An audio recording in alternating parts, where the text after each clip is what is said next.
Ladies and gentlemen, honorable members of the Congress of the Philippines, His Excellency Ferdinand R. Marcos Jr., President of the Republic of the Philippines.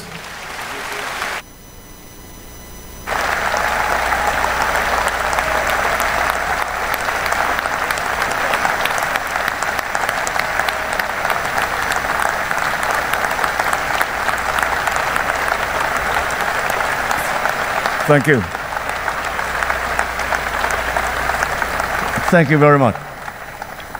Allow me to greet the former President, President Gloria Macapagal Arroyo, Senate President Chis Escudero, and the honorable members of the Senate, House Speaker Ferdinand Martin Romualdez, and the honorable members of the House of Representatives, Chief Justice Alexander Gesmundo, and the honorable justices of the Supreme Court, His Excellency, the Most Reverend Charles John Brown, and the esteemed members of the Diplomatic Corps, Executive Secretary Lucas Bersamin, and the members of the Cabinet, First Lady Luisa Araneta Marcos, and the members of the Marcos family, other distinguished guests, ladies and gentlemen. First of all, allow me to congratulate the newly elected and re-elected 12 senators and 314 district and party list representatives of Congress. Mga kababayan, magandang hapon po sa inyong lahat. Makasaysayan ang katatapos na halalan nitong Mayo. Kaya pinaparating ko ang aking buong pusong pagpupugay sa ating mga kababayan, lalo na sa mga kabataang botante. Sa atin lahat dito, isang tabi na natin ang ating pagkakaiba at magkasundo na sa tatlong bagay na nagbibigkis sa atin. Sa ating pagiging Pilipino, ang ating pagiging makabansa, at ang ating sinumpaang tungkulin sa taong bayan. Malinaw sa akin ang mensahe ng naging resulta ng halalan. Bigo at dismayado ang mga tao sa pamahalaan, lalo na sa mga pangunahing serbisyo. Ang leksyon sa atin ay simple lamang. Kailangan pa natin mas lalong galingan. Kailangan pa natin mas lalong bilisan. Kung datos lang ang pag-uusapan, maganda ang ating ekonomiya, tumaas ang kumpiyansa ng mga negosyante. Bumaba ang inflation, dumami ang trabaho. Ngunit ang lahat ito ay palamuti lamang, walang saysay, kung ang ating kababayan naman ay hirap pa rin at nabibigatan sa kanilang buhay. Kaya sa huling 3 taon ng administrasyon, ibubuhos pa natin ang lahat-lahat. Hindi lamang upang mapantayan, kundi mahigitan pa ang pagbibigay ginhawa sa ating mga kababayan.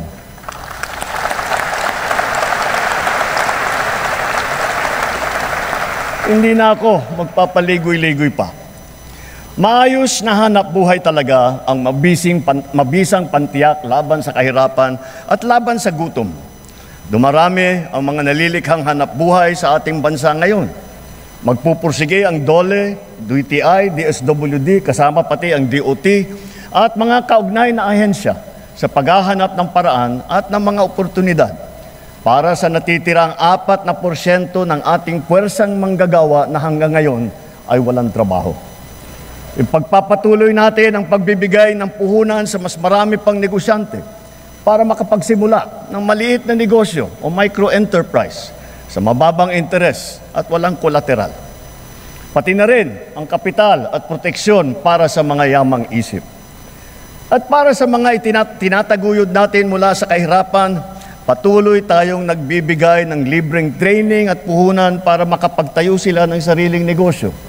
Hindi tayo titigil hanggang halos 2.5 milyon maralitang pamilya ay matutulungan natin na magkaroon ng kanilang sariling maliit na negosyo.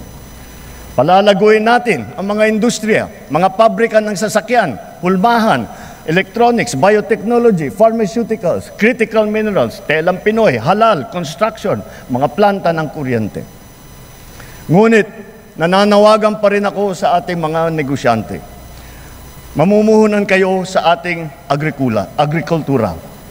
My single resounding message to the international business community is this: the Philippines is ready.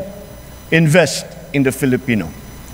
Our cavalcade of dependable and hardworking Filipinos, innately skilled, adaptable, and possessed with a heart for service are here, ready to work and to succeed with you. Sa mga nagtatanong kung nasa na ang 20 pesos na bigas, ito ang aking tugon. Napatunayan na natin na kaya na natin ang 20 pesos sa bawat kilo ng bigas nang hindi malulugi ang ating mga magsasaka.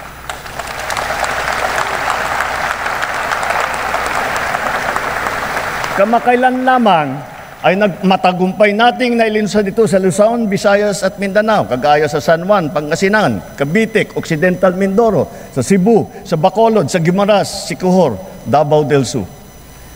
At dahil sa ilalaan nating 113 bilyong piso upang palakasin ang mga programa ng DA, ilulunsad na natin ito sa buong bansa sa pamamagitan ng daan-daang kadiwa store at center sa iba't ibang lokal ng pamahalaan. Binabalaan ko ang mga trader na magtatangkang magmanipula ng presyo ng palay o ng bigas o manloloko ng mga magsasaka. Hahabulin namin kayo dahil ang trato namin sa inyong ginagawa ay tinuturing naming economic sabotage.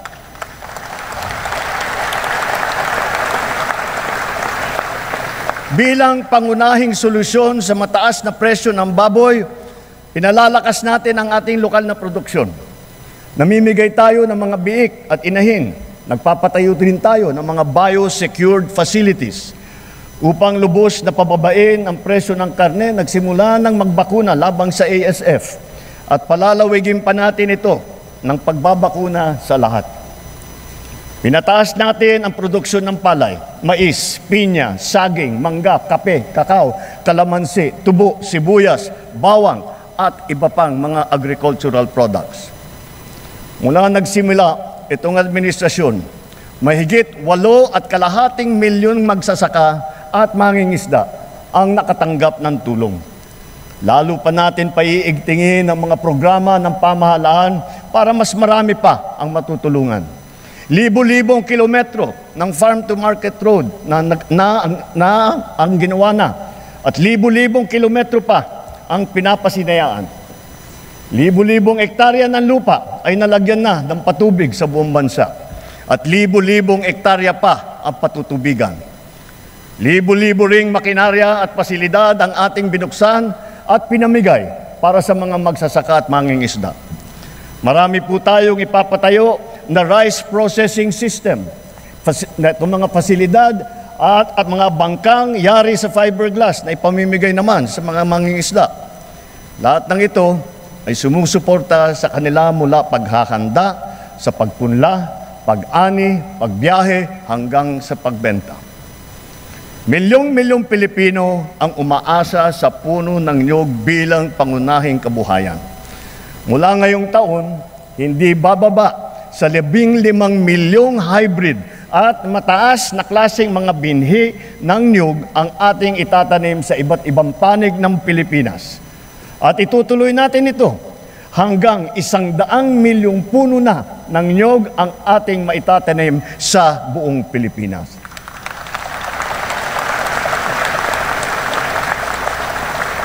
At upang lubos na pasiglahin ang industriya ng niyog, hihilingin natin sa Kongreso na amyendahan ang Coconut Farmers and Industry Trust Fund Act para naman maging mas angkop sa mga pangangailangan ng ating mga magsasaka. Bahagi lamang ito na ginagawa nating malawakan pagpapalakas ng iba't iba pang mga industriya. Kasama dito ang industriya ng asin, pagproproseso, pag-export ng niyog. Sa tulong ng DOST, ginagamit natin ang mga magagandang dulot ng agham tulad ng mga nadiskubre at nagawa ng ating mga siyentipiko at inventor. Pati na rin ang mga modernong pamamaraan tulad ng mga bagong binhi, pataba, makinarya at estratehiya gaya ng intercropping at off-season technique. Naghihintay din sa ating kabataan ang mga kurso, programa at mga scholarship sa larangan ng agrikultura upang ito ay kanilang gawing hanapbuhay balang araw. at maipapagpatuloy ang marangal na kabuhayan ng kanilang mga magulang. At para sa susunod na ating salinlahi ng mga magsasaka, tiyak na magiging kanila na ng tuluyan ang lupang sinasaka nila.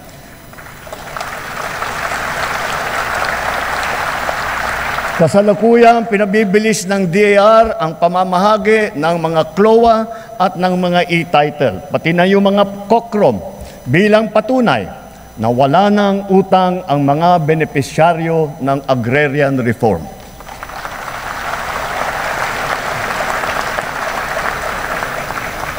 Bagaman dumarami ang ating mga planta ng kuryente sa buong bansa, lalo na ang mga bagong teknolohiya at malinis na enerhiya tulad ng solar, windmill, natural gas. Bagaman kilalang-kilala na tayo sa buong mundo dahil sa pagpapahalaga natin sa renewable energy, naririyan pa rin ang mga problema sa enerhiya na damang-dama ng bawat Pilipino, kagaya ng 3 milyong kabahayan na wala pang kuryente. Palagi ang brownout at ang mataas na presyo ng kuryente. Kaya binibilisan nating mabigyan ng koneksyon at pinapalakas palalo ang kakayahan ng ating gumagawa ng kuryente. Pagpasok ng administrasyong ito, mahigit 5 milyon ang mga bahay na wala pang kuryente. Sa loob ng 3 taon, 2.2 milyong kabahayan ang ating nakabitan na may kuryente na sila. Sa susunod na 3 taon, halos 200 planta ang ating tatapusin.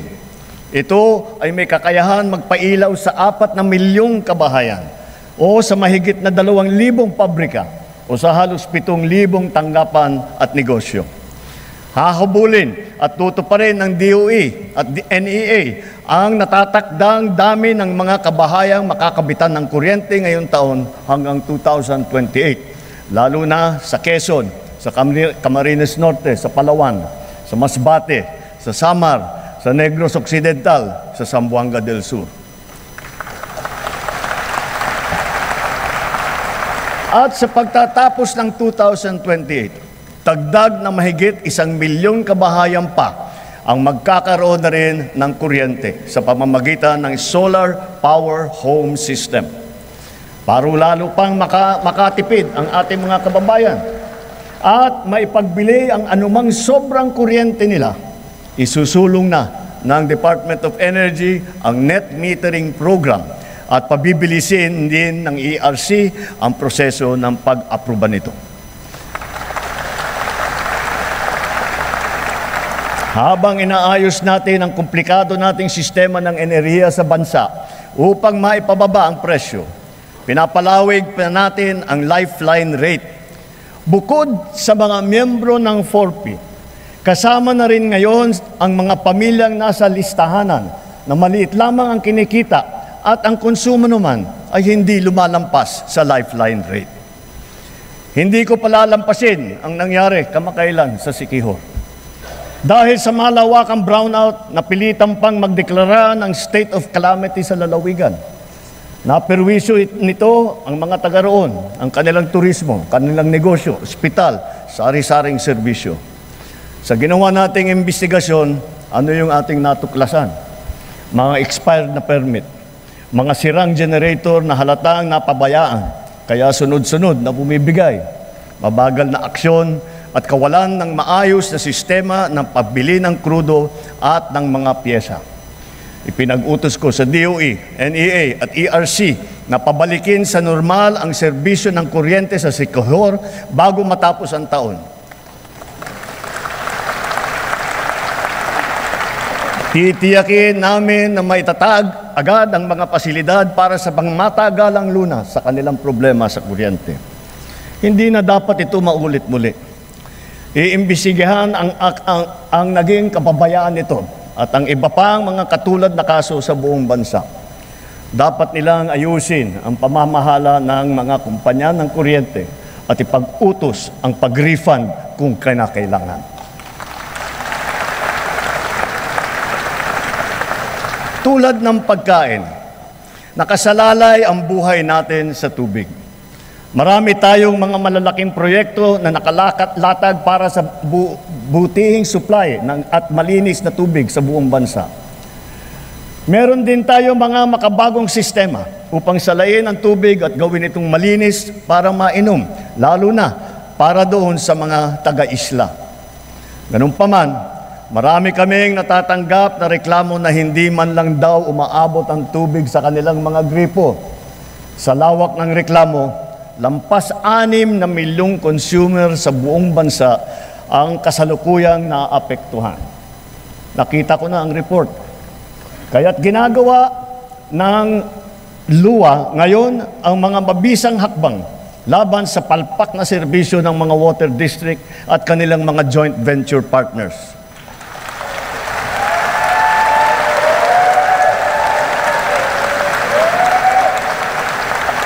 Titiyakin ng LUA na mailalagay na sa ayos ang serbisyo ng tubig ng milyong-milyong nating mga kababayan at gawin mas abot kaya naman ang presyo. Higit sa lahat, titiyakin natin mapapanagot ang mga nagpabaya at nagkulang sa mahalagang serbisyong publiko na ito.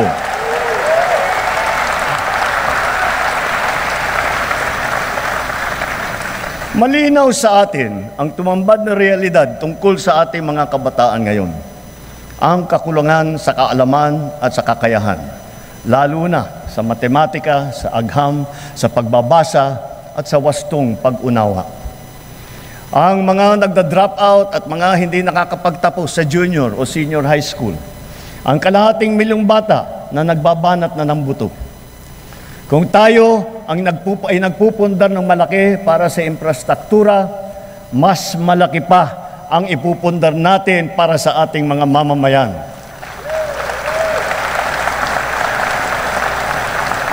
Ito ang pangunahing polisiya natin hanggang matapos ang administrasyon. Puspusan nating inaayos at pinapaganda ang ating sistema ng edukasyon.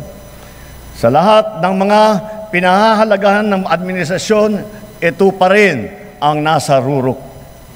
Ngayon taon, sinimulan na natin ang Academic Recovery and Accessible Learning o ARAL program. At pinalalakas din natin ang Early Childhood Care and Development na hango. Ito ay hango sa 2 mahahalagang batas na ipinasa ninyo dito sa Kongreso. Maraming mag-aaral ang nakakaranas ng bullying o kaya ay nagde-depress. Binabantayan din natin ang mental health ng ating kabataan.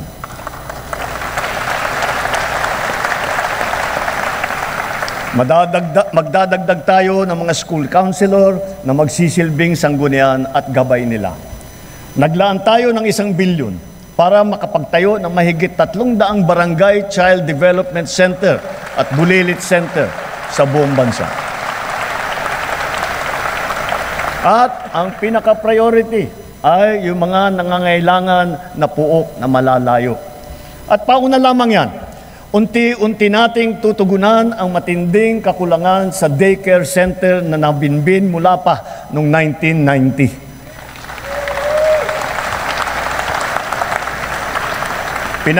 Pinaspasan na natin ang pagpabakuna ng mga bata.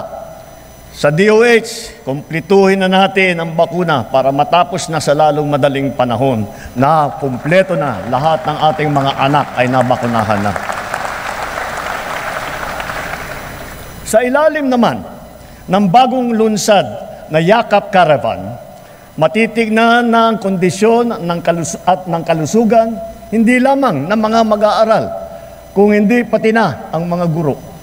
Mabibigyan sila ng libreng medical check-up, libreng lab test tulad ng cancer screening at libre na gamot. Sa nakaraang 3 taon, halos 22,000 silid-aralan ang nabuksan na. Hihigitan pa natin ito dahil talagang nakakaawa ang ating mga mag-aaral.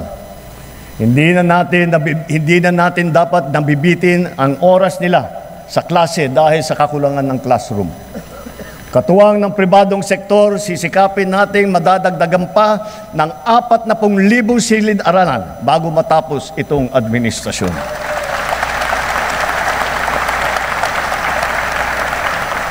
Maglalaan tayo ng sapat na pondo para rito. Alang-alang sa mga ating mag-aaral, hihilingin ko ang buong suporta ng ating Kongreso.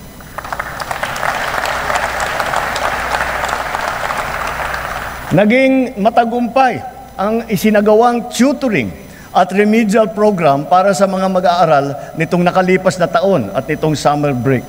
Palalawakin pa natin ito. At maraming salamat sa mga guro at lalo na sa mga ate at kuya na nag-volunteer na tinulungan ang mga maliliit para mas maganda ang resulta nila sa kanilang eskwela. Sa DOLE at sa DSWD, ipagpatuloy pa ninyo ang mga ganitong klaseng internship at pre-employment program para sa ating estudyante sa kolehiyo. Malaking tulong ito sa kanila habang sila ay nag-aaral. Malaking tulong ito sa bansa. Ngayon, nagdaratingan na ang mga laptop na laan para sa bawat guro sa public school.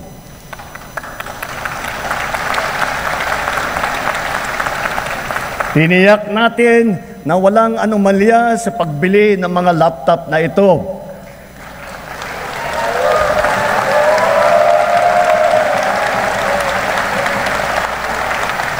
Nakahanda na ang mga high-tech at digital na mga materyales, mga smart TV, libreng Wi-Fi at libreng load sa bayanihan SIM card. Dahil dito, handa na rin ang ating mga estudyante para makasabay sa makabagong paraan ng pag-aaral sa makabagong mundo.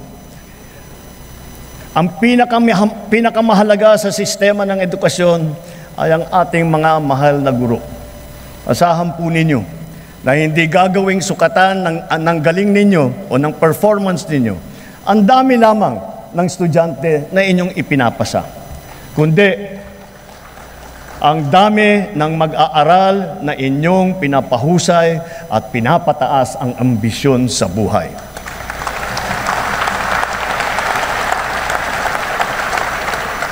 Hindi tayo tumitigil maghanap ng mga paraan upang pag-aanin kahit paano ang inyong pasanin sa araw-araw. Nagdagdag tayo ng 60,000 teaching item at nakapagbigay pa ng trabaho para sa ating mga lisensyadong guro. Tinanggal na natin ang halos 100 dokumentong kailangan ninyong atupagin noon na wala namang kinalaman sa inyong pagturo. Gagawin na rin nating digital ang mga natitira pang papel na kailangan ninyong asikasuhin. Para pwede na ninyong itong gawin online, diretso na mula sa mga bago ninyong laptop.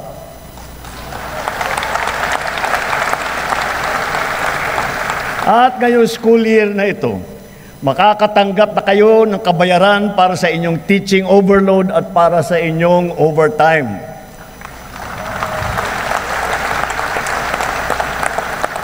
Napatunayan na nating mabisa ang TechVoc. Kaya unti-unti nang pinapasok sa senior high ang TVET ng TESDA. Ibig sabihin nito, ang mag-aaral ng senior high school pa lamang, makakapili na siya kung bookkeeping, agribusiness, electrical, graphic design, ang kanyang napupusuang larangan. Diretsong pagka-graduate, pwede na kaagad na maghanap buhay kung gugustuhin. Dahil para na rin siyang nakapag-aral sa TESDA at nakakuha ng NC2 or NC3. Kung tutungtong naman sa kolehiyo, nakahanda ang malaking pondo para sa pagtutustos sa libreng pampublikong edukasyon sa kolehiyo. Pati na rin ang mga subsidy at financial assistance para sa mas higit pang nangangailangan ng estudyante. Taon-taon, mahigit 2 milyong estudyante ang nakakapag-aral ng libreng kolehiyo sa bansa. Mula umpisa ng administrasyong ito, dinagdagan pa natin ng 260,000 estudyante ang nakinabang dito. Sa susunod na taon, maglalaan pa rin tayo ng halos 60 bilyong piso para sa libreng edukasyon sa pampublikang kolehiyo at sa TechVoc. Dumami din ang nabigyan ng scholarship sa TESDA. Nito lamang 2024, higit pa sa 200,000 ang nadagdag sa mga scholarship ng TechVoc. Sa mga kasama naman sa listahan ng Not4P, itong susunod na 3 taon, bibigyan natin ng mataas na prioridad ang mga anak ninyong tutungtong sa kolehiyo. Kitang-kita natin ang bunga ng mga programang ito. Napakataas ngayon ng bilang ng kabataan nating pumapasok sa kolehiyo o sa TESDA. Pilipinas na ang pumapangalawa sa buong ASEAN sa dami ng mga kabataan pumapasok sa kolehiyo at sa TechVoc. Mas marami na rin ang nakakapagtapos. Kaya mga magulang, sulitin na ninyo ang mga pagkakataong ito. Dahil hangad natin na sa lalong madaling panahon, ang bawat isang pamilya ay may anak na nakapagtapos ng kolehiyo o sa TESDA.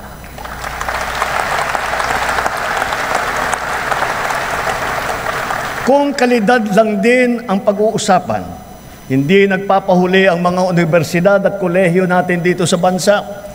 Mula sa 22 noong 2022, ngayon 114 na sa kanila ay kinikilala sa buong mundo. 6 na po nito ay public school. At bilang natatanging pagkilala, gagawaran natin ng Presidential Merit Scholarship ang mga high school graduate na makakakuha ng matataas na honor.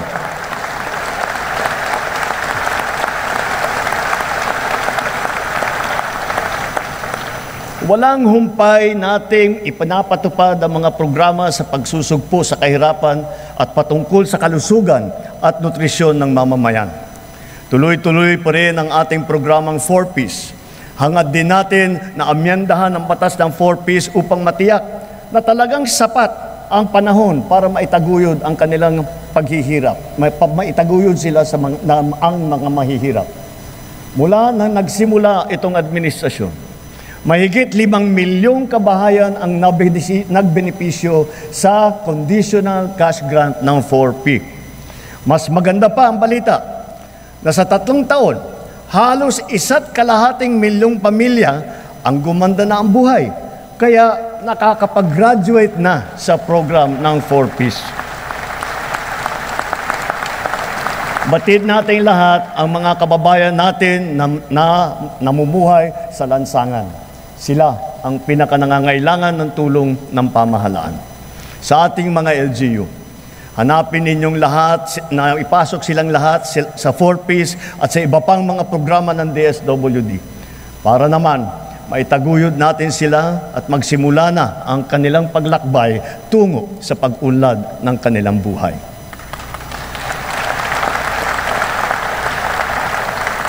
Sa 2nd taon ng ating Walang Gutom program, mabibigyan ng tulong ang 600,000 pinakanangangailangang kabahayan sa kanilang nutrisyon. At sa 2027, dadamihin pa natin sa 750,000 kabahayan ang maaabot ng feeding program natin. Pinapagpatuloy ng DSWD at ng DepEd ang feeding program nila para sa mga daycare center, sa pampublikong paaralan, at nakapagbigay ng masustansyang pagkain at gatas sa mahigit 3.25 milyong mag-aaral sa buong bansa.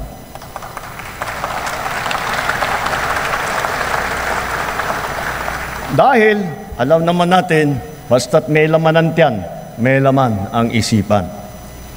Kung papalawigin pa natin ang mga programang ito sa susunod na taon, sa tulong ng karagdagang 1 bilyong pisong pondo, pararamihin pa ng DSWD ang bilang ng mga batang mabibigyan ng masustansyang pagkain.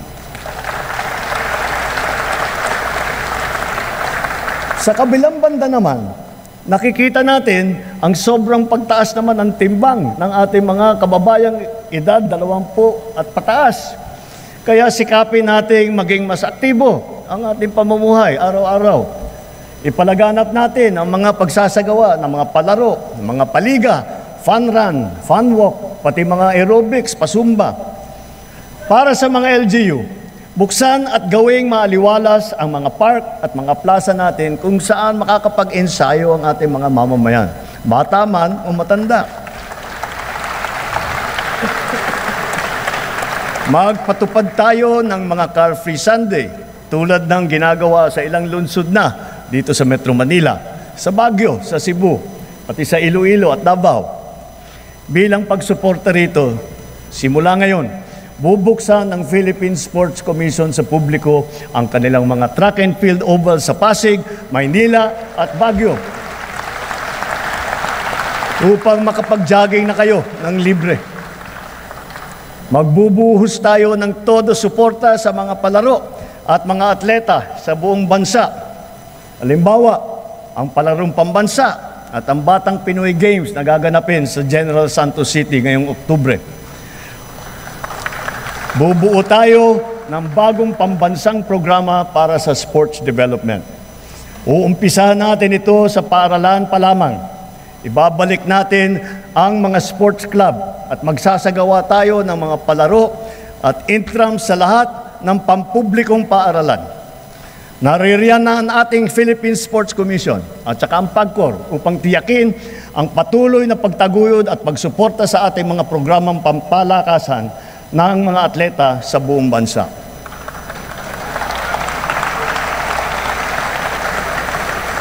Dahil sa mga ito, ang ating kabataan ay maagang namumulat sa sport, humuhusay at tumataas ang kumpiyansa. Sumusunod sila sa yapak ng ating mga kampyon at world-class na athlete tulad ni Senator Manny Pacquiao, ni Heidelin Diaz, ni Caloy Yulo, Ira Villegas, Nesty Petesio, EJ Obiena, Alex Ayala, ang Paralympian natin na sina Gerald Mangliwan, Sandy Asusano, Angel May Otom, at Ernie Gawilan. Sama na rin natin yung bago nating kampyon, si PNP Chief Nick Torra.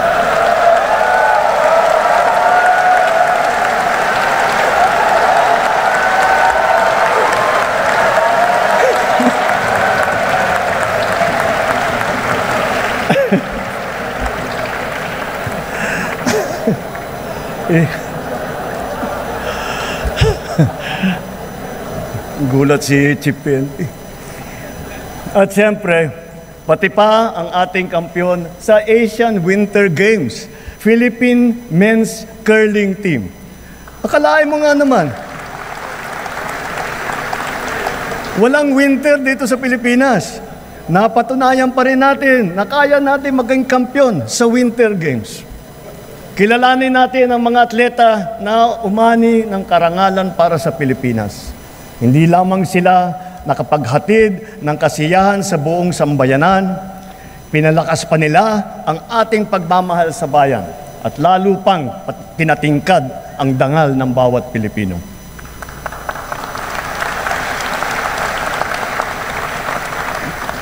Dito sa atin, mahal magkasakit. Mahal ang gamot. Kulang ang paggamutan. Walang doktor, lalo na sa mga liblib ng mga bayan. Kaya mula nang nagsimula ang administrasyon, ito ang tinutukan natin. Kasama ng edukasyon at pagsugpo sa kahirapan. Sa loob ng 3 taon, pinarami natin ang mga pampublikong ospital at specialty center. Nariyan na rin ang 53 bukas center sa 32 lalawigan sa bansa. May libreng check-up, x-ray, lab test at iba pa. Ito ay para sa agarang serbisyong outpatient na hindi na kailangan magpa-confine pa sa ospital.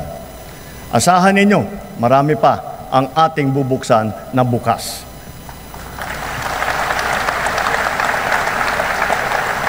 At nasisiyahan ako na makapag-report na sa kauna-unahang pagkakataon, ang bawat bayan po sa Pilipinas ngayon ay may doktor. Mayroon ng magiging tagapag-alaga. Mayroon ng tagapag-alaga ng kalusugan ng mamamayan sa inyong lugar. Lahat po tayo ay miyembro ng PhilHealth. Pinataas at pinaganda na rin natin ang mga benepisyo, lalo na para sa mga karamdaman na laganap dito sa ating bansa. Kapag kayo po o ang inyong kapamilya ay may sakit sa puso, huwag po kayong mag-alala. Covered na po sa PhilHealth ang pagpapagamot ninyo para sa atake sa puso, sa open heart surgery, heart valve repair o sa replacement. At may Cancer Assistance Fund po tayo. Pandagdag para sa pagpapagamot ng mga cancer patient natin. May pondo rin para sa bakuna laban sa human papilloma virus na nagiging sanhi ng maraming klase na cancer. Para naman sa ibang klase na cancer na hindi sakop ng PhilHealth, meron po din tayong nilaang 1 bilyon at 700 milyong piso para pambili ng mga kinakailangang gamot para sa ating mga pasyente.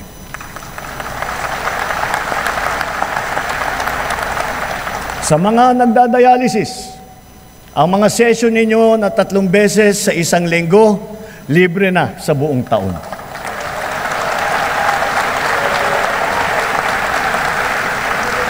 Libre na rin po pati ang mga kinakailangang mga gamot.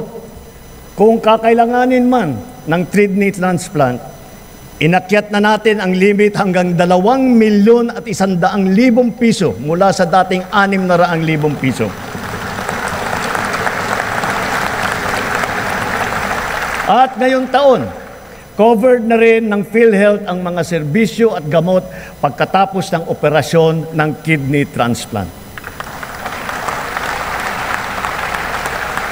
Kung kailangan talaga na magpa-transplant, huwag po kayong matakot sa gastos dahil sagot na ng PhilHealth.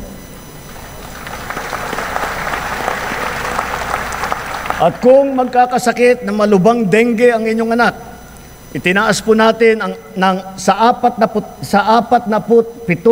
piso ang sagot ng PhilHealth. Ang pagtatanggal ng katarata ay inakyat na rin ang limit sa 187,000 na piso mula 16,000 piso. Pati ang mga sari-saring serbisyong outpatient, kasama rin po ngayon ang PhilHealth. Kapag may kailangan kayong dalhin sa emergency, huwag po kayong mag-atubiling itakbo sa ospital. Covered na rin po yan ng PhilHealth. Kapag lumabo ang mata ng inyong anak at kailangan magpasukat ng grado, pati na rin ang pagpapagamot nila laban sa malnutrition, ito rin ay covered na rin ng PhilHealth. At para sa mga PWD, sakop na rin ng PhilHealth ang inyong therapy at rehabilitasyon, pati na rin ang mga mahahalagang kagamitan pang-suporta para sa inyo. Pinabibilis pa natin ang proseso ng pagbayad ng PhilHealth sa mga ospital at mga klinika para naman siguradong maayos at hindi naantala ang kanilang serbisyo sa mga pasyente.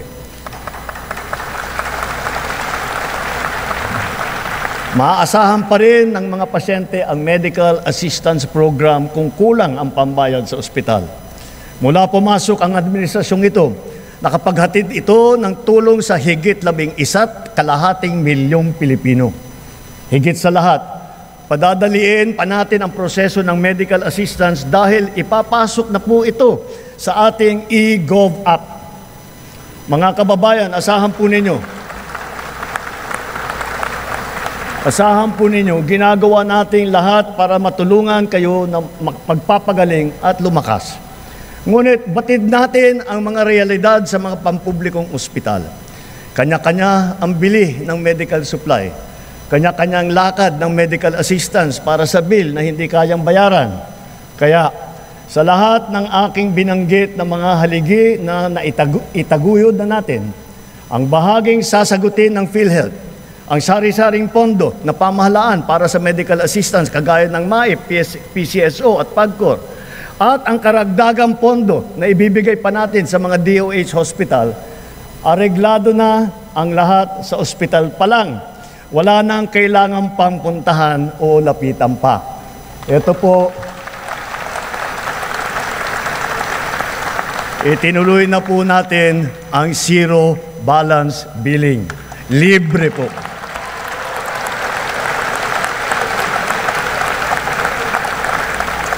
Ibig sabihin, ang serbisyo sa basic accommodation sa ating mga DOH na ospital, wala nang babayaran ang pasyente dahil bayad na ang bill ninyo. Uulitin ko, wala nang kailangan bayaran ng pasyente basta sa DOH ospital dahil bayad na po ang bill ninyo.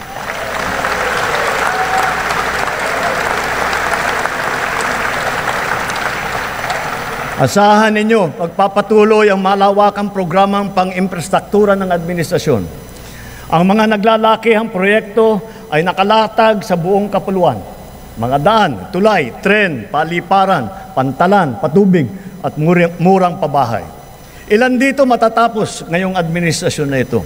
Ang iba naman makukumpleto pa at mararamdaman ang dalang ginhawa pagkatapos pa ng aking termino.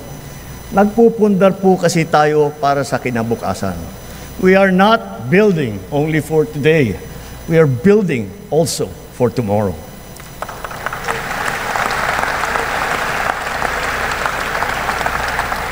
Habang ginagawa ang ating mga tren tulad ng North-South Commuter Railway at ang ating mga subway, patuloy din ang pagpapaganda natin sa serbisyo ng MRT at saka LRT.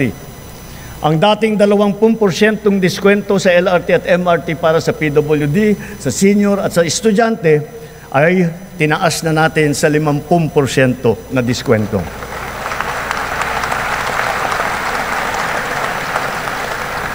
Mayroon na po tayong 1+3 Pamilya Pass. Ito ay tuwing linggo para naman may konti pang matitipid ang pamilya sa kanilang pamamasyal at sa kanilang pagsimba. Ang tinatawag na dalyan ng mga tren na binili noong pang 2014 at hindi pa nagamit ay sinimulan na nating mapaganda at mapatakbo sa MRT. Halos 50 dagdag ng karwahe ang natenga ng 10 taon. Sayang yung pera, sayang yung isang buong dekada. Pero ngayon, naayos na natin. Ang 3 bagon ay nagagamit na ngayon. Asahan ninyo. Ang ilan sa 45 ay magagamit na rin natin bago matapos ang taong ito. At ang iba pa ay susunod sa susunod na mga taon. Magtatanong ako sa iba sa inyo, naalala pa ba ninyo yung tinatawag nating love bus? Ito yung popular na pampublikong bus sa Metro Manila na sinimula noong 1970s. Ngayon, hindi lang natin ibabalik ang love bus, gagawin pa natin itong libre.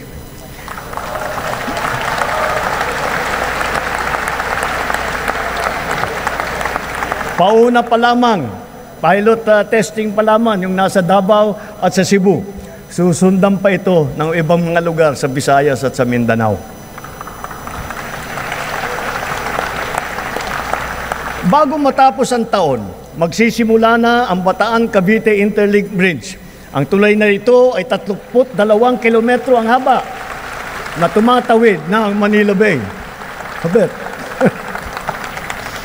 Kung ang biyahe ngayon mula Mariveles hanggang Naik ay umaabot ng 5 oras, balang araw ito ay magiging 45 minuto na lamang.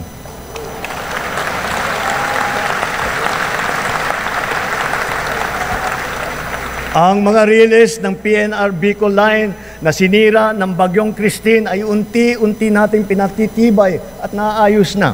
Kasama ang Binahan Bridge. Hindi magtatagal, madadagdagan pa ang haba ng linya na ito at aabot sa Ragay, Camarines Sur hanggang Tagkawayan, Quezon.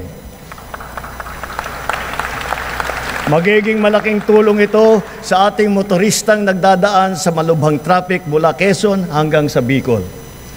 Sa 2026, inaasahang magbubukas na sa motorista ang bahagi ng extension ng SLEX mula Santa Tomas, Batangas hanggang Chaong, Quezon. Kapag natapos itong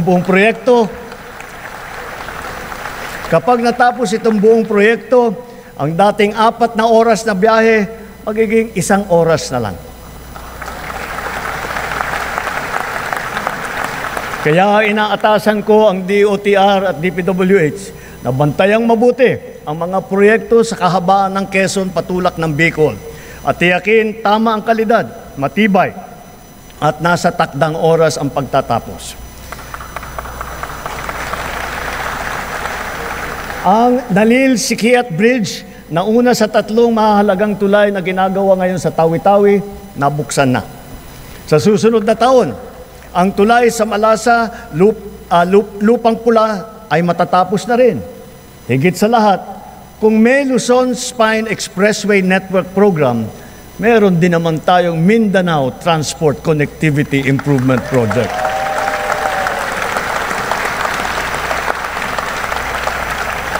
Sa proyektong ito, aayusin natin ang mga pangunahing daan na nag-uugnay sa Cagayan de Oro, sa Davao, General Santos, na may haba na 428 kilometro.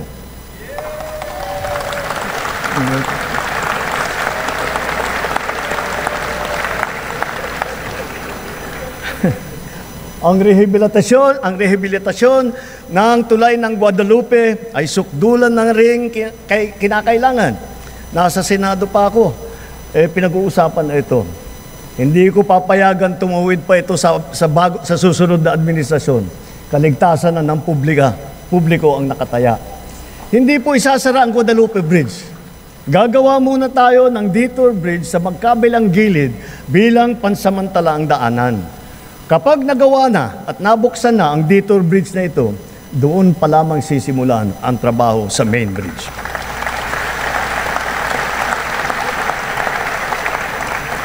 At sa kabila ng mga higanteng tulay na ito, huwag natin kaliligtaan ang mga hanging bridge sa iba't ibang lugar sa ating bansa. Mahalaga ang mga ito sa pang-araw-araw na buhay ng publiko, lalo na yung mga guro at ang ating mga estudyante. Ilan ang nababalitaan kong insidente na pagbagsak ng mga tulay na ganito. Halimbawa, yung nangyari sa Midsalip, Zamboanga del Sur at sa iba pang mga lugar. Kawawa naman ang mga kababayan natin walang kamalay-malay na nabiktima at nasasaktan. Napawang mga batang mag-aaral at kanilang mga guro. Sa DILG, DPWH at OPAPRO, buntahan ninyong lahat ng mga ito at suriing mabuti ang kondisyon.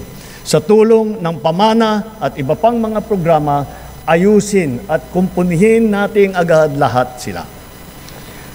Sa mga proyekto, hindi natin papayagan at palalampasin ang mga katiwalian sa pangangasiwa. Ang kapalpakan sa pagdisenyo at sa pagkakagawa, ang mababang kalidad at marupok na materyales, ang pagkaantala ng proyekto, at ang kapabayaan sa tamang pagmentina at pagkumpuni. Halimbawa, sa Kabagan, Santa Maria Bridge na sa Isabela, sinimulan noong 2014. Ginastusan ng taong bayan ng 1 bilyon. 10 taon tinayo. Nung binuksan, ilang araw pa lang, giba na agad. Napakamahal. Ang tagal ginawa, ang bilis na sira. San Juanico Bridge naman, 50 taon na nakatayo pa rin hanggang ngayon. Ganun siya katibay. Ngunit nakaligtaan naman ang wastong pagmentina at pagkumpuni sa pagdaan ng mga dekada. Nalagay patuloy sa panganib ang publiko. Hindi po dapat ganito. Sa Build Better More, hindi ang kapakanan, higit ang kapakanan at kaligtasan ng mamamayan ang napakamahalaga. At ang mga proyekto, tama dapat ang disenyo. Mataas dapat ang kalidad, natatapos sa takdang oras, at naaalagaan at namimintina na mabuti. Napakahalaga ng internet sa ating pagtahak patungo sa bagong Pilipinas. Kaya nitong padaliin at baguhin ang pamumuhay ng ating mga mamamayan. Hindi lang ito para sa may kaya o para lamang sa mga bata. Ito ay kailangan na ng lahat. Natapos na ang Phase 1, 2 at saka 3 ng ating National Fiber Backbone Project na magpapalakas at magpapabilis sa ating internet. Kasabay nito, patuloy pa natin pinalalawig ang libreng Wi-Fi sa buong bansa. Noong Hunyo ng 2022, mga 4,000 free Wi-Fi sites lang ang meron tayo. Ngayon, halos 19,000 ang free Wi-Fi sites sa buong bansa.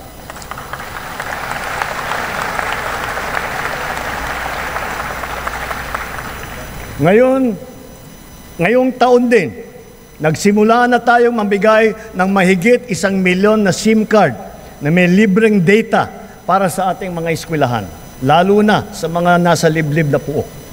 At dahil pag pinaganda at pinabilis natin, dadami pa ang mga bagong tore at cell site sa mga gida. Ngunit kulang pa rin ang mga ito. Halos 12,000 pampublikong paaralan pa ang walang internet.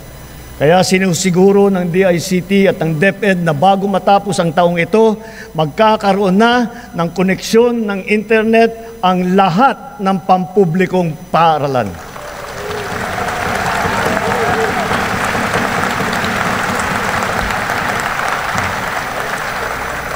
Mula nang inilunsad ito noong 2023, ang eGov app ay nagana, nagagamit at napapakinabangan ng ating taong bayan.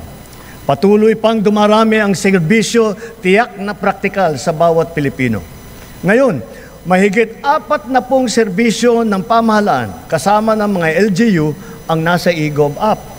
Gamit ng app, maaari nang gawin at ayusin ang sari-saring mga serbisyo at proseso ng pamahalaan na dati ay pinipilahan pa natin ng ura-urada. Ang renewal ng driver's license para sa PhilHealth, para sa Pag-ibig, para sa GSIS, yung mga dokumento na kailangan ng ating mga OFW, sa immigration at customs, sa declaration sa airport, kahit ang paggawa ng biodata hanggang paghahanap ng trabaho. Mga government ID natin, kasama ng national ID at marami pang iba.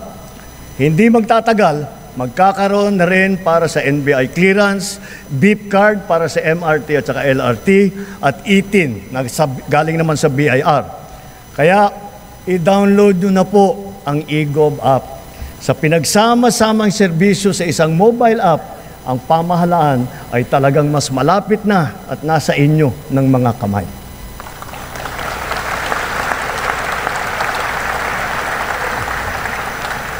Sa LTO, alam kong tapos nyo ang paghahabol sa paggawa ng mga plaka ng motor na nabinbin mula pa noong 2014. 11 taon. Mula ngayon, gawin ninyo ang lahat na makakaya upang hindi na uli magkaroon ng backlog sa plaka. Dahil kailangan bumawi sa publiko, tiyakin din ninyo na may lalabas na ang rehistro at ang plaka ng bagong sasakyan sa loob ng naipangako ninyong 3 araw.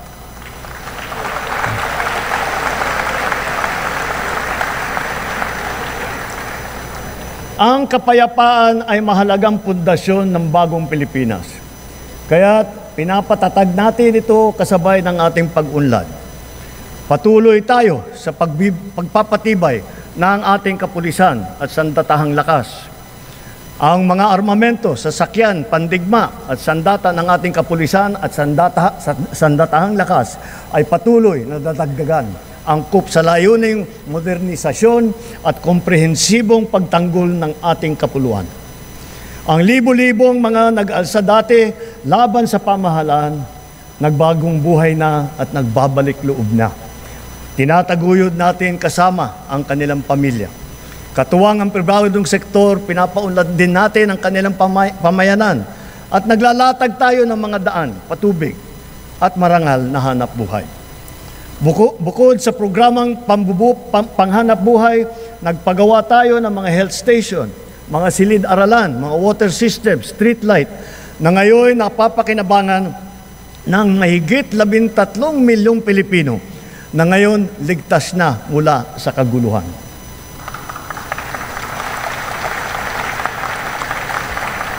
At sa wakas, wala na ring nalalabing grupong gerilya sa bansa. Titiyakin ng pamahalaan na wala nang mabubuo muli.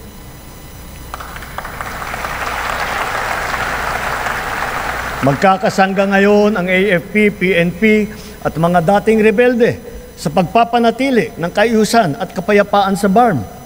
Kaya naman, ang lipunan natin ngayon ay mas mapayapa, mas mapangalaga rin sa karapatang pantao, anuman ang edad, kasarian, kondisyon o pangkat. Ngunit, kahit pa sinasabing bumababa ang antas ng krimen sa bansa, walang ibang magpapalubag ng pangamba at pagkabahala lalo na sa ating mga biktima mismo ng kriminalidad. Kaya ang puwersa ng ating kapulisan ay nagbabantay at rumoronda na para nararamdaman ng taong bayan. Sila ay re-responde sa tawag ng tungkulin sa loob lamang ng 5 minuto.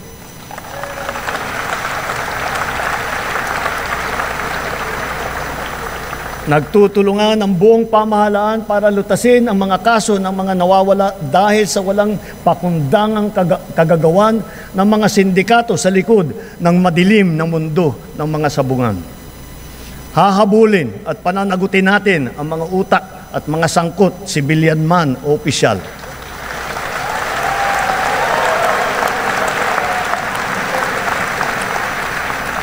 Kahit malakas, mabigat, o mayaman, hindi sila mangingibabaw sa batas. Higit sa lahat, ipararamdam natin sa mga salarin ang bigat ng parusa sa karumal-dumal na krimen ng mga ito. Sa mga isinagawang pagsakote sa mga bodega at laboratorio at takang pagpasok, halos 83 bilyong pisong halaga ng droga ang nakumpiska na.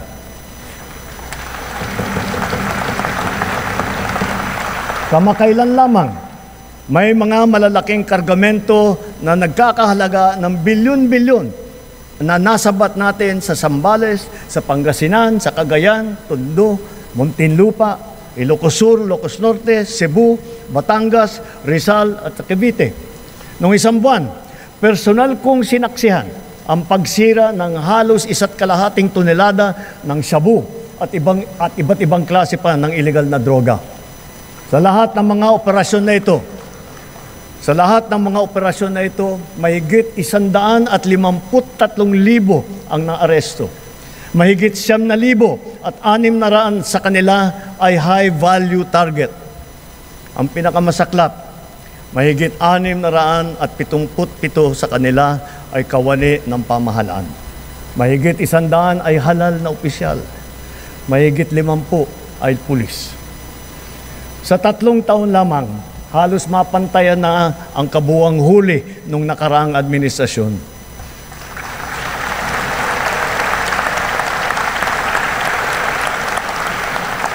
Sa kabila ng mga ito, tila nagbabalikan daw ang mga pusher.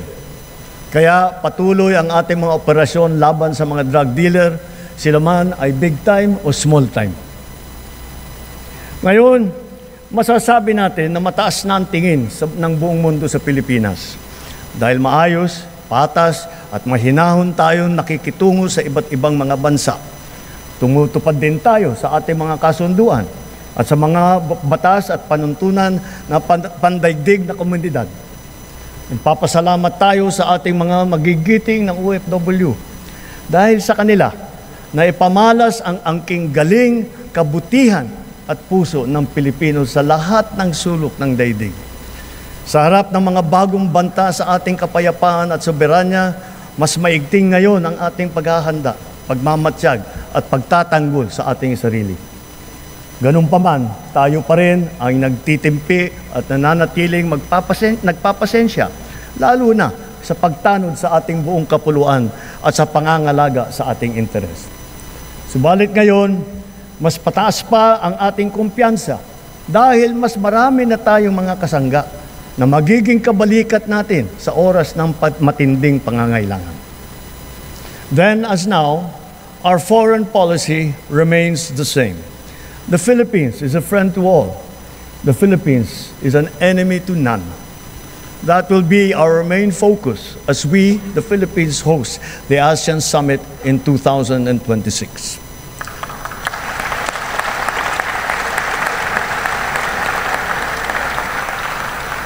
Para sa ating mga Pilipino, malayo man, malapit din, kasing sidhi ang paglingap natin sa ating mga kababayang nasa ibang bansa, lalo na ang nasa panganib at nagdadaan sa matinding pagsubok. Hindi po biro at sadyang mapanganib ang hanap buhay ng ating tripulante. Ang trahedya na sinapit nila sa kamay ng mga rebeldeng Houthi ay isang halimbawa.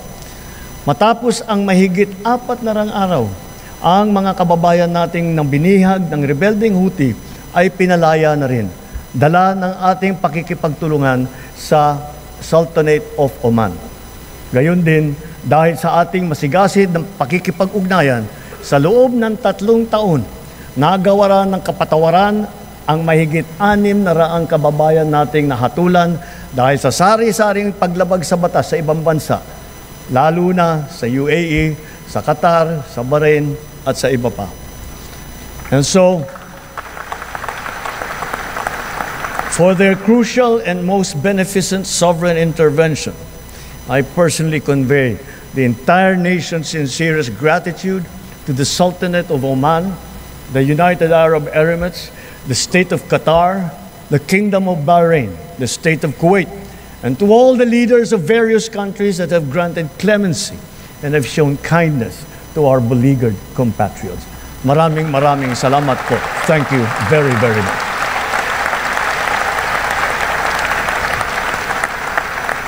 Masigasig din ang ating paghahanda at pagmamatyag laban sa banta ng sakuna at kalamidad, lalo na sa bagong normal at nagbabagong klima na nagbubugso na panahon. Ngayong Hulyo, 4 na bagyo na ang dumaan sa atin.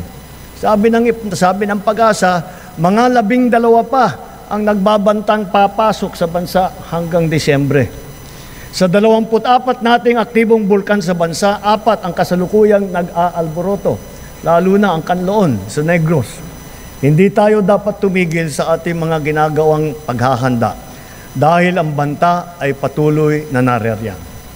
Dapat ay maging likas at automatic na ang mga wastong gawi sa tuwing may sakuna.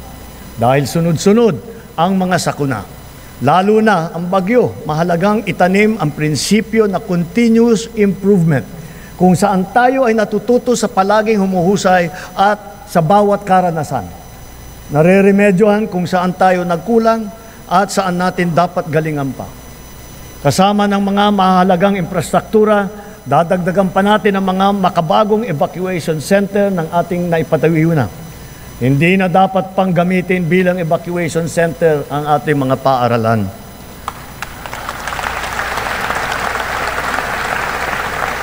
Ginagamit na natin ngayon ang mga makabagong teknolohiya, lalo na sa maaga at mabisang prediksyon. Mga Doppler radar, broadband seismic station, landslide sensor system ng Pag-asa, at saka fieldbox sa iba't ibang lugar sa bansa.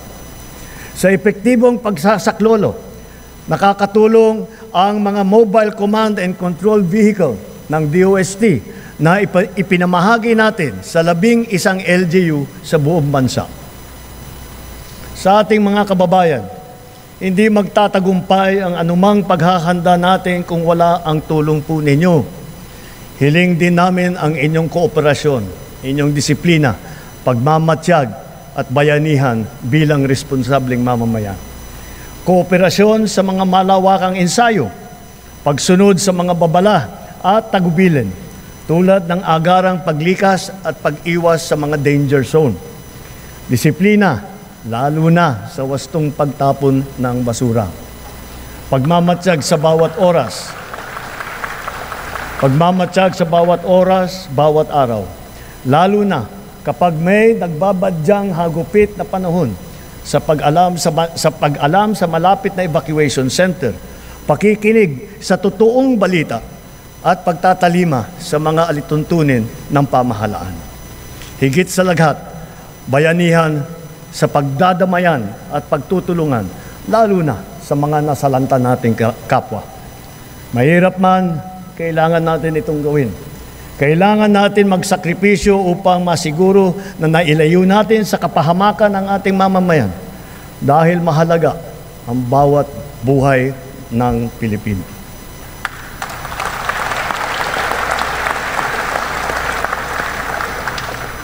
Kamakailan lamang, nag-inspeksyon ako sa naging epekto ng habagat ng bagyong Krising, Dante at Emong. Kitang-kita ko na maraming proyekto para sa flood control ay palpak at gumuho. At yung iba, guni-guni lang. Huwag na po tayong magkunwari. Alam naman ng buong madla na nagkakaraket sa mga proyekto.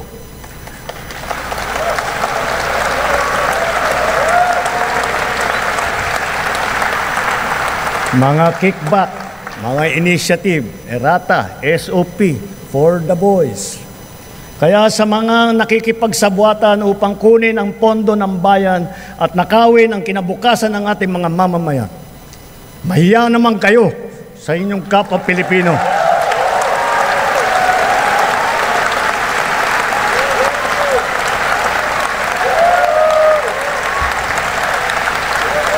Mahiya naman kayo sa mga kabahayan nating naanod o nalubog sa mga pagbaha.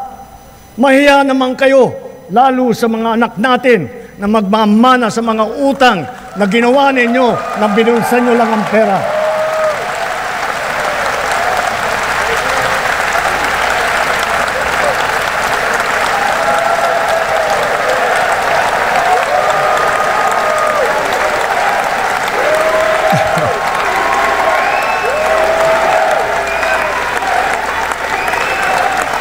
Para hindi na maulit, so that this will not happen again. First, the DPWH will immediately submit to me a list of all flood control projects from every region that were started or completed in the last 3 years. Second, the Regional Project Monitoring Committee shall examine that list of projects and give a report on those that have been failures, those that were not finished, and those that are alleged to be ghost projects.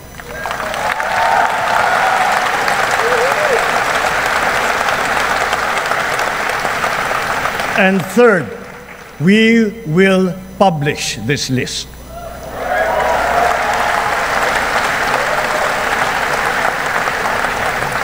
Isa sa publiko natin ang listahang ito. Kaya ang publiko na saksi sa mga proyektong ito ay malayang suriin ang listahan at magbahagi ng kanilang nalalaman para makatulong sa ating investigasyon.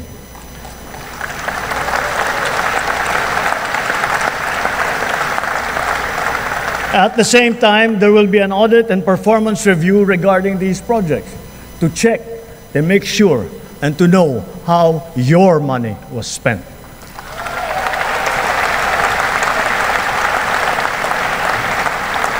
Sa mga susunod na buwan, makakasuhan ang lahat ng mga lalabas na may sala mula sa investigasyon, pati na ang mga kasabwat na kontratista sa buong bansa.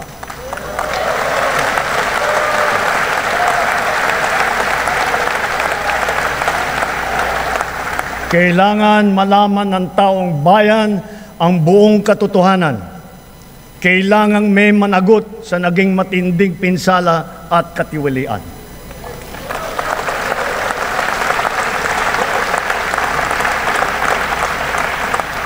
Therefore, for the 2026 national budget, I will return any proposed general appropriations bill that is not fully aligned with the national expenditure program.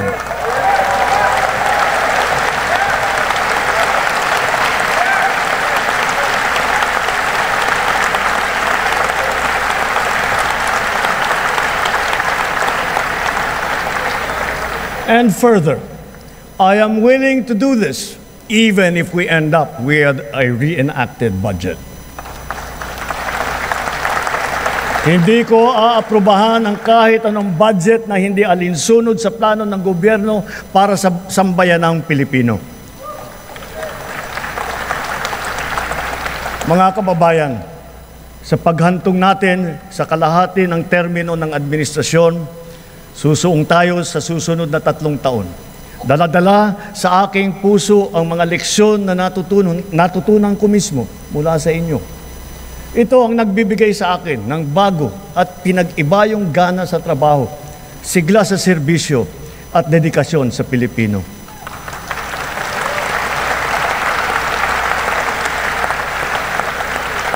Huwag nating hayaang malihis ang ating pagtuon at pagtahak sa landas ng kaunlaran dahil nasa abot tanaw na natin ito.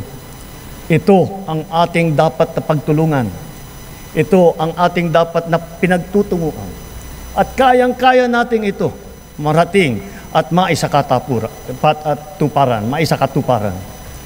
Sa wika ng ating bayani, only he who, from whatever position he occupies, whether high or low, strives for the greatest good possible for his fellow man, possesses true patriotism. Alam po natin sa ating puso kung ano ang tama, kung ano ang mali, kung ano ang mas mahalaga at mas makakabuti sa sarili, sa pamilya at sa ating bayan. Sa mga matitinding hamon na binabato at hinaharang ng ating mundo ngayon, nasa likod ninyo ang pamahalaan. At huwag tayong matakot, huwag tayong titiklop, huwag tayong mawawalan ng pag-asa. Dahil ang Pilipino ay likas na matapang, magaling, masipag, matibay, at mabuti.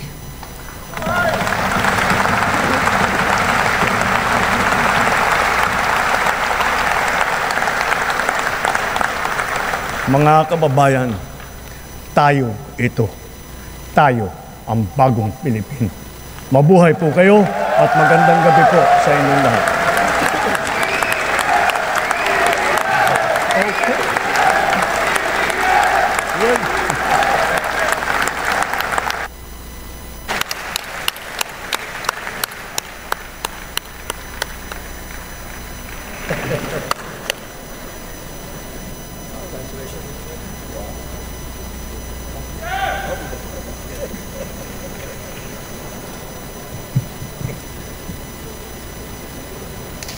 On the part of the Senate, the joint session is hereby adjourned. On the part of the House of Representatives, the joint session is adjourned.